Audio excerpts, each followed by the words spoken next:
शहर के मज़ाफ़ाती इलाके नारसंगी में गोली लगने की वजह से एक खातून ज़ख्मी हो गई। ये वाक़या नारसंगी पुलिस स्टेशन के हुदूद में वाक़े गंडम गोड़ा में पेश आया।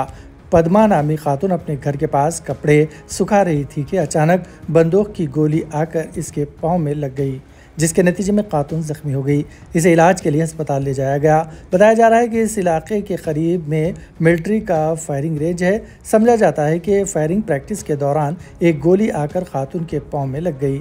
मज़ीद तहक़ीक़ात जारी है। इस वाक़े के बाद मुकामी अफराद में खौफ की लहर पाई जाती है, क्योंकि 15 दिन कबल भी यहाँ मिस फायर की वजह से एक मकान का शीशा टूट गया था। ఇక్కడ మనం నిల్చొని ఉన్న సార్ అక్కడ నిల్చొని మేము బట్టలు ఉతుకుతున్నాం అన్నమాట. ఇక బెడ్ షీట్ అవన్నీ ఆరేద్దామని చెప్పేసి అటు వెళ్ళాము. వెళ్ళాకనే ఇక తాడు తీసుకురమ్మా అక్కడ కట్ట ఇంకోటి బట్టలు సరిపోవట్లేదు అని చెప్తే వెళ్ళింది మా అమ్మ లోపలికి. అంత లోపల ఇక్కడ నుంచి సౌండ్ చాలా పెద్ద సౌండ్ వచ్చేసింది, ఇక్కడ నుంచి శబ్దం వచ్చింది. ఏందబ్బా ఏంది సౌండ్ ఏంది అనగానే కాలు బాగా నొక్కిలేస్తుంది. తర్వాత చూసుకునేసరికి తెగింది. తెగంగానే నాకు అర్థం కాలేదు, అసలు రాళ్ళు కూడా పడలేదు. మా అమ్మ వచ్చి ఇక్కడ ఏదో పడింది బిడ్డ అని చెప్తే సర్లే అని చెప్పేసి తీసుకొచ్చాము.